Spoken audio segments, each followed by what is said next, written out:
Hello and welcome friends. In this particular module, I wish to discuss basic provisions related with the air pollution laws in India as well as abroad.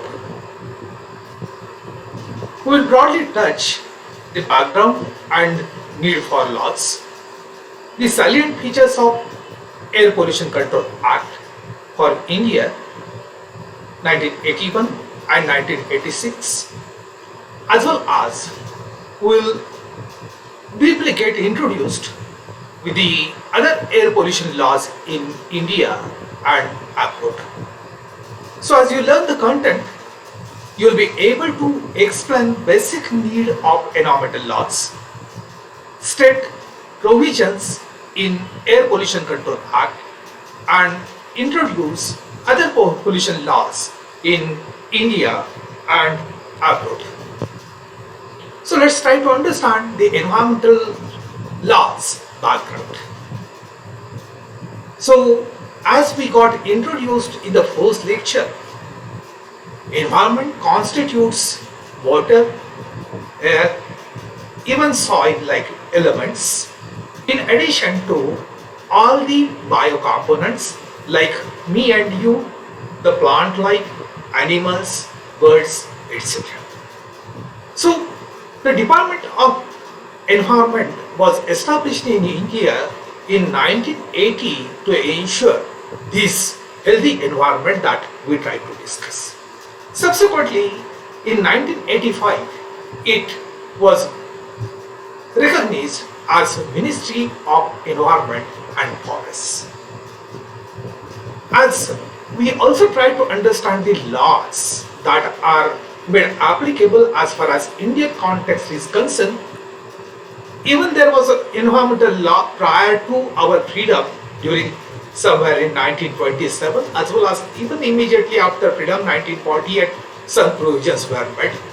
But with the course of the development of our nation, there are many changes, and the Constitution of the India as clearly states that every state is responsible to protect and improve the environment and to safeguard the forest as well as wildlife of the country.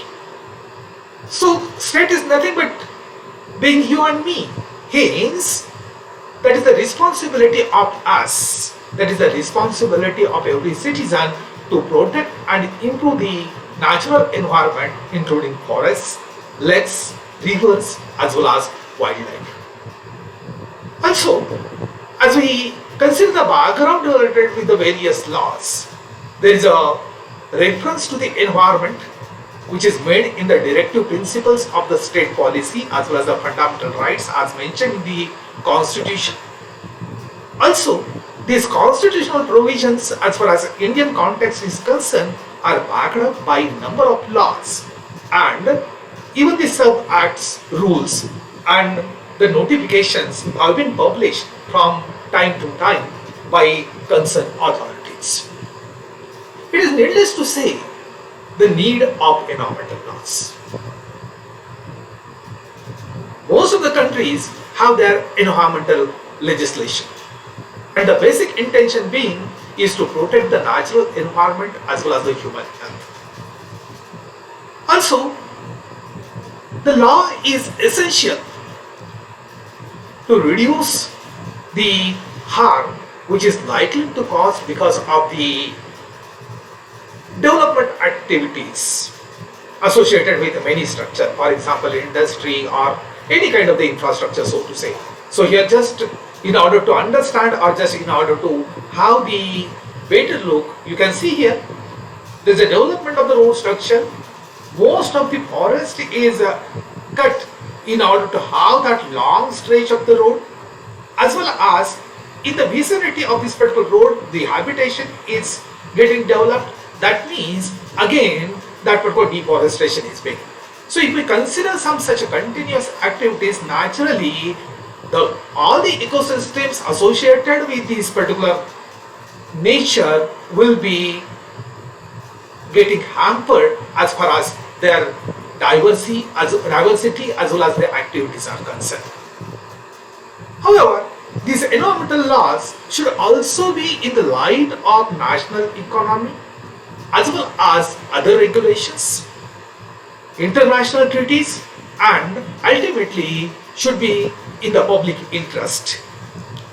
The law promotes the conservation of the natural resources as well as enhancement as far as energy efficiency is concerned. So, with the advent of various sectors, as the nation kept on growing, many areas were required to be protected, and hence the large number of laws came into existence with the development. Now even as we proceed further, more light will be thrown, but as we are facing some disasters, some problems, and hence lot many laws are required to come, as well as many agencies would be in need of lot many such propositions in order to protect environment as a whole.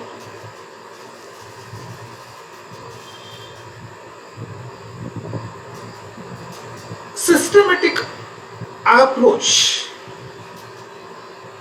was expressed through this Air Act 1981, which is meant for prevention and control of pollution. Again, it has got some big background. So, India participated in the Conference of the Human Environment held by United Nations in Stockholm in June 1972 and agreed to take appropriate steps for the preservation of the natural resources of the earth and quality of air, and hence the control of air pollution. This act provides basic provisions for the prevention, control, as well as abatement of air pollution. The scope is included through the establishment of the various boards and defining their powers as well as functions. Subsequently, as there was a Bhopal gas tragedy in 1984, some of the loopholes, gaps were studied in this Air Act 1981, and it was further revised as Air Pollution Control Act 1986. So, as we consider the basic provision of this Air Act, again in the background of it, the Central Board for the Prevention and Control of Water Pollution was constituted under Water Pollution Act in 1974. With subsequent provisions of 1981, this board was further entrusted with the provisions in order to look after and provide the control on the pollution of air.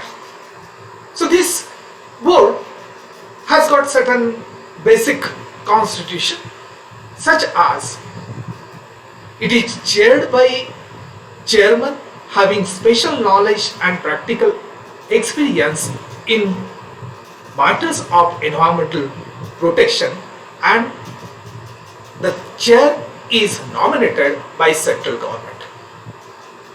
This chair is assisted by 3 number of government officials, usually that count doesn't exceed 5. Also, the 5 members which are functioning within the state boards, 4 number of the non-officials which are further nominated by central government to represent the various sectors such as agriculture, fishery, industry, trade, labor, etc. In addition, there are 2 persons to represent the companies or the corporations owned, controlled and managed by the central government. These are also nominated by the government. And in addition, there will be full-time member secretary having such qualifications and knowledge which is associated to manage the aspects of the pollution control activity. This central board is expected to function in defined order.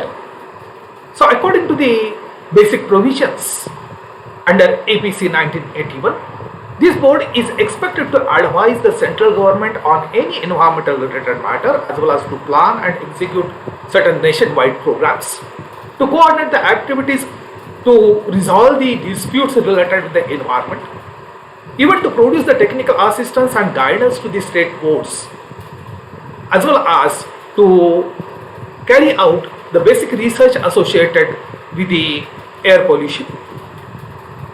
It is expected to plan as well as organize certain programs, as well as even the training to the personnel as well as the persons that are associated with the Central Pollution Control Board. Certain wholesome oriented programs such as comprehensive programs will be organized for all the related sectors through the entire mass media. Could also be simple notification, newspaper, air, radio, or even some say the social media like provisions in addition to the government notifications. It is expected to collect, compile, publish the technical as well as the statistical data for the effective prevention and control of that pollution. Also, in view of that, board prepares the manuals, codes as well as the guides regularly, and it also lays down standards for the quality of air. It collects as well as disseminates the information in respect of the matters and perform any other function which may be prescribed in view of prevention, control or abatement of air pollution.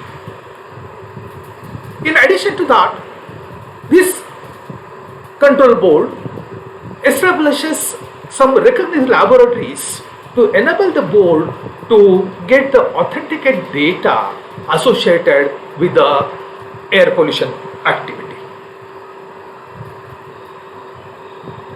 As the central board is acting at the central level, in addition to that, there are state boards, state pollution control boards, as well as even the pollution control activities that are acting at the state level. It has got a similar constitution, very similar to say that Central Pollution Control Board. It is chaired by the chair. It has got 5 number of the officials. There are 5 representatives of the local authorities. There are 3 non-officials which are also to be nominated by the state government. There are 2 persons representing the various corporations. There is a full-time member secretary, and also it provides the necessary information through the various programs that are conducted at the state level. This board is expected to meet at least once in every 3 months, and it is expected to carry out these functions the way we also discussed about the Central Pollution Control Board. It also plans the comprehensive program. It advises the state government. It collects and disseminates the information relating to the air pollution. It collaborates with the central board in organizing various training to the officials. It inspects at all reasonable times any control equipment, any industrial plant with or without notice. Also, it inspects the air pollution control areas at the interval. It lays down in consultation with the Central Pollution Control Board for emission of the air pollutants from the various industrial sector as well as this particular automobile, excluding the ship as well as aircraft industry. It advises the state government with respect to the suitability of location of any industrial location, and as and when required, it performs other functions as may be prescribed in order to meet with the basic provisions for the prevention, control as well as the abatement of air pollution activity. The state government, in consultation with the board acts in the specific manner. It declares, alters, merges the air pollution control areas. It also gives the instructions for ensuring the standard for emission from automobiles. It declares the restrictions on use of certain industrial plants. It says that any industrial plant will be operating in appropriate manner so that the effluent which is letting in the atmosphere will be meeting with the basic provisions of ambient standards. It also makes the application to code for restraining any person from causing the air pollution. In addition, it furnishes any information required to the state board as well as other agencies for the prevention and control of air pollution. All this particular activity naturally need some funding. So this funding is made available to the various state boards to enable their functions under the provisions of the Act as given by central government. So according to the provisions, this State Pollution Control Board is expected to expend the budget which is provided. The manner in which board thinks fit for performing its function, as well as it can raise the money through various ways by way of loans or issuing the bonds or debentures, so that the amount will further be used for the better cause of the pollution control. It is expected to prepare the budget in respect of the financial year, ensuring the estimated receipt as well as the expenditure under the Air Pollution Act. Also, the board is expected to prepare the annual report based on the various activities as well as the amount being spent for the various activities, and that report will be forwarded to the central government within the 4 months from the last date of the previous financial year, so that it would be presented before both houses of the parliament. These accounts associated with the expenses is to be audited by the auditor. According to the laws, there is a provision for the penalties as well as the procedure. So, as far as any environmental pollution activity is concerned, the offender would be punishable with imprisonment for 1 year and 6 months, which could be extended to 6 years. In case this failure continues, there are even other additional provisions. There are certain acts that can be just understood, highlighted in order to know the penalties and the procedure.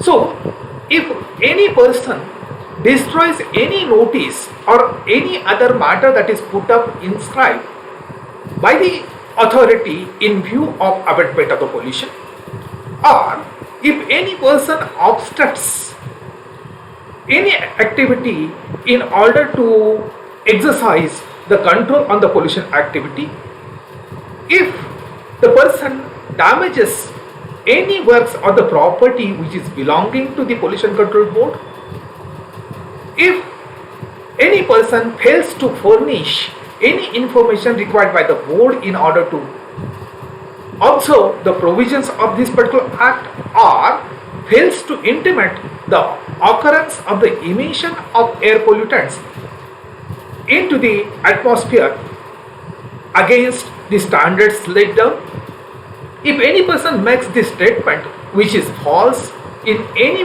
material particular or the purpose of obtaining any consent, so under such circumstances, the Pollution Control Board can have the penalties as mentioned initially, or it can also any other provisions that are available in the law. If we consider the entire pollution sector as considered by Pollution Control Board, there are around 65 industries. Out of that, about 21 industries are identified as major air pollution industries which require comprehensive as well as the individual pollution control measures as defined at the time of the construct. It is expected to establish, operate as well as maintain certain pollution control devices in order to observe the standards laid down for that particular zone. So that industries are laid down in this particular table.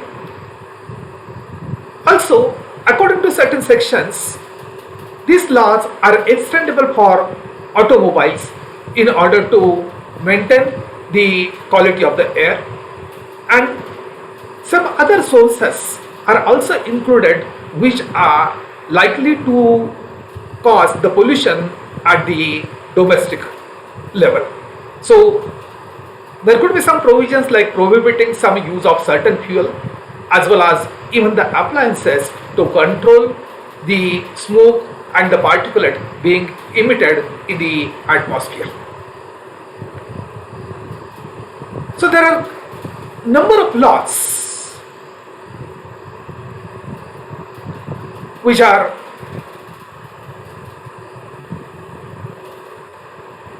implemented as far as Indian Constitution is concerned. So there is a Factory Act as declared in 1948 in order to ensure the working environment for the workers. Certain law 1952, which is the Mines Act 1952, it controls the establishment of certain ventilation. Also, the 1957 Industrial Act was the first act providing the power to central government to cause the investigation to be made into scheduled industries or industrial undertakings, and we discussed about this particular 1981-1986 Air Pollution Control Act provisions and their intermediate change in procedures. Also, the Motor Vehicle Act was established in 1988, and there was 2000 Act associated with the ozone depleting substances.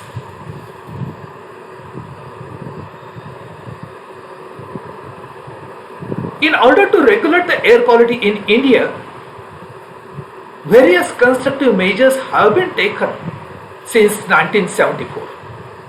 So as you see here, this 1974 Central Pollution Control Board was established under the Water Prevention Control Act. We discussed about that. In 1981, Central Pollution Control Board entrusted with the powers to establish the control as far as air pollution activity is concerned. Further, the rule was amended in 1986 in order to make over the gaps that have been studied through this particular 1981 rule. 1994 National Ambient Air Quality Standards were introduced. Environmental Pollution Prevention Control Authority was established for the National Capital Region of the Delhi in 1998. In 1998, further National Ambient Air Quality Standards were revised. In 2009, National Ambient Air Quality Standards were further revised and PM 2.5 was added into the list. In order to have the better understanding of the scenario associated with the air pollution, essentially in the view of the common man, National Air Quality Index was selected in 2014. In 2016, PM 2.5 is included even for all manual stations, as it seems that though it was implemented, it is not being observed for all the manual stations even on today. Certain graded response action plan was developed to address the air pollution for the emergencies in the National Cantonment Region of Delhi. In 2018, National Clean Air Program was conceptualized. Subsequently, in 2019, it was further released with the financial provision at both of these particular stages, 2018 as well as 2019, and this is very ambitious program which targets to reduce the PM 2.5 pollution by the non-attainment cities. So in the subsequent discussion we will have the more discussion with these non-attainment cities. So it will be better to have that further discussion at that time. So in April 2018, the Environmental Ministry released a draft of this National Clean Air Program, abbreviated as NCAP. Its main goal is to meet the prescribed annual average ambient air quality standards at all locations in the country in stipulated time frame. So more about this in our subsequent discussion. If we consider the similar provisions for the other countries, again, all that environmental laws are relating to control of the sources of the pollution, specifying the industry as well as the processes. They are establishing the control on air emission through the ambient air quality standards. It establishes the control on the type of the fuel to be used in a particular area, and if these particular things are not observed, there is a penalty for the violation. Even these particular rules are observed by zoning specific area. So if we consider certain sensitive area, if we consider domestic area, if we consider certain say domestic area, industrial area, the provisions will be slightly different. In the similar light, as we consider United Kingdom, there are rules of Alkali Act 1863, Public Health Act 1936, Clean Air Act 1956, Motor Vehicle Regulation Act 1973. In United States, there is no nationwide general legislation. Here, the control is exercised under the state or the local powers by the provisions made through Air Pollution Control Act 1955, Clean Air Act 1963, which was amended 1965, Air Quality Act 67, amended Air Quality Act 1970, and such things. In United Soviet Russia, the Electrical Power Installation Act 1949 is there, and even there is the establishment of State Sanitary Inspectorate 1950. The Clean Air Act was introduced in 1987 and further amended in April 2000 in China. According to this, there are two articles. The Article 1 is formed to preserve the air quality, to reduce the air pollution and prevent the people's health. Whereas, according to the provisions that are made under Article 2, the state government and local authorities are responsible for their check on air quality of their particular area. So thank you for your attention. I hope the provisions that are made for Indian context as well as even abroad, the rules developed, the provisions, penalty, violation, and such concepts are clear to you. So as we move ahead, we'll discuss about air pollution international treaties. So bye till then, thank you. I wish you very happy learning.